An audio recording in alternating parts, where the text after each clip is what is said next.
Good morning, sixth graders. Happy Wednesday. We do not know the presidential election results yet. It's getting pretty tight, but it's just like we talked about, where it's probably going to take a few days. There's votes coming in different places in what they call the battleground states, where it just means that the vote is too close to call. So we won't know anything, maybe even possibly today. Be great if we did, but we'll see what happens. Nonetheless, we're going to focus on your particular country or island that you're going to make. You have a fantasy island. It could be any shape that you want it to be. It could be a square. Hey, it could look just like this screen.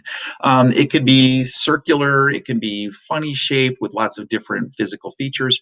But today you should really be making sure that you focus on just the primary map that you can copy over and over and over again.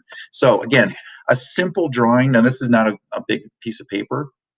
Also, when you take pictures of your map, you're not turning in one at a time. You're going to turn them in all at the same time, hopefully before Sunday. But if you can do it before Friday, that'd be great. So just remember that your basic map today should be something that you can put another piece of paper over and trace. So you want to use some dark lines. Don't just do it in pencil and hope for the best. You could put it on a copier or a scanner and use it that way. You could do the whole thing online, that's okay. But make sure you have the very basics of your basic map today.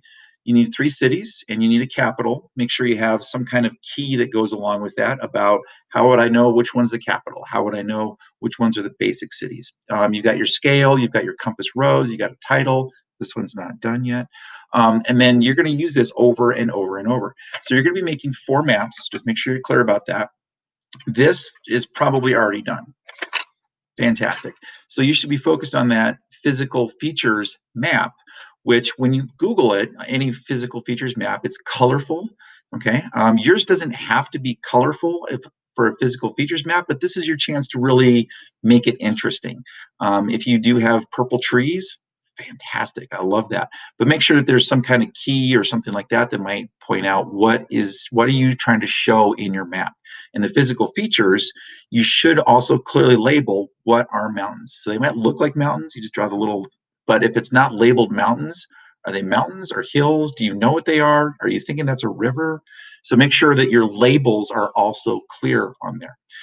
Good luck with that. And then by the end of today, at the bare minimum, you should have at least two of the four maps finished. But if you need to take more time because you're a little bit more artistic, perfectly okay. And we'll find out if we have election results. Fantastic.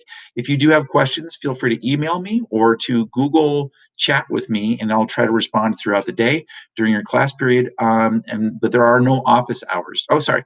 Today's Wednesday. There are office hours. So if you have a late assignment, there's some kids today who have C's or less, and there's no reason for that. So if you have a late assignment or if you have a redo that's already done, or if you need help, come see me in office hours this afternoon. Otherwise, have a great day.